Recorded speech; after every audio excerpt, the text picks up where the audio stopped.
কিনা একটু দোয়া চাকাই দেখেন তো। সবাই কি আপনারা তাকে এমপি হিসেবে দেখতে চান? জোরে আওয়াজ তুলে বলেন চান? এই মঞ্চে দুইজন নীতি নির্ধারক আছেন বিএনপি, দুইজন বিএনপির ভাইস চেয়ারম্যান। অন্তত পক্ষে বরগুনা জেলায় 3টি আসন, সেখানে যদি কাউকে বিএনপির ভারপ্রাপ্ত চেয়ারম্যান জনাব তারেক রহমান এবং বিএনপির চেয়ারপারসন দেশনেত্রী বেগম খালেদা জিয়া মনোনয়ন দেন, অন্তত এই দুই নেতাকে জিজ্ঞেস করবেন যে বরগুনা 3 আসনে কাকে দেওয়া যায়।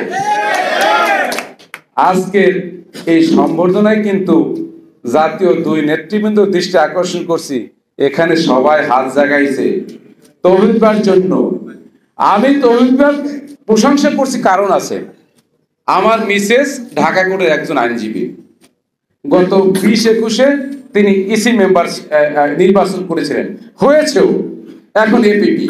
তখন আমি তৌহিদ ভাইয়ের কাছে গেছিলাম, তৌহিদ ভাই আমি তো আইনজীবী না, আপনার আইনজীবী, আমার মিসেস বিএনপি থেকে মনোনয়ন পাইয়া নীল দলে ওখানে নির্বাচন করতেছে। বললো জামাল ভাই আপনি আসছেন, ইনশাল্লাহ আমার সাধ্য মতো আমি চেষ্টা করব ভাবিকে আপাকে দুইটাই বলছে জয়লাভ করাবো। তৌহিদ ভাই যথেষ্ট পরিশ্রম করে সুপ্রিম কোর্ট, হাইকোর্টে যত আইনজীবী ঢাকা বারের মেম্বার ছিলেন সবাইকে ঐক্যবদ্ধ করে, এবং ঢাকা কোর্টের যত আইনজীবী ছিলেন সকলকে ঐক্যবদ্ধ করে আমার মিসেস কিন্তু পাশ করে দিয়েছেন। আজকে আসতে চেয়েছিলেন, অসুস্থ, আসতে পারেননি। এই জন্য বলছি তৌহিদ ভাইয়ের কাছে গেলে সবাই কাজ করে। আন্দোলন সংগ্রামের সময় আমি 5টা মামলা পাঠাইছিলাম, তৌহিদ ভাই বলছে জামাল ভাই 1 টাকাও লাগবে না, 1 টাকাও লাগবে না জামিন করাইতে। তাহলে বুঝেন সে আন্দোলন সংগ্রামে বিএনপি এবং বিএনপি অঙ্গ সংগঠনের যে সকল নেতৃবৃন্দ যারা তার কাছে গিয়েছে, আমার মনে হয় আমার কাছ থেকে যখন 1 টাকাও নেয় নাই, তাহলে কেউ কাছ থেকে 1 টাকাও কিন্তু সে নেয়নি।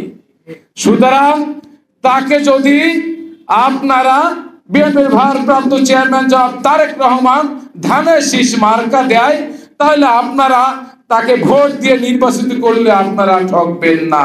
বরগুনা 3 আসনে, এবং বরগুনা 3 আসনে অন্তত যে 7টি 14টা ইউনিয়ন, 1টা পৌরসভা রয়েছে, সেই 15টা ইউনিটের সকল উন্নয়ন আমার মনে হয় অ্যাডভোকেট গাজী তৌহিদুল ইসলাম উন্নয়ন করতে পারবে আমাদের মনি ভাইয়ের ধারাবাহিকতায়। কারণ বরগুনা 2 কিন্তু মনি ভাই যখনই ক্ষমতায় ছিলেন তখনই কিন্তু সে উন্নয়নের একটা ধারাবাহিকতা রেখেছে, সেই ধারাবাহিকতায় উনি উন্নয়ন করবেন।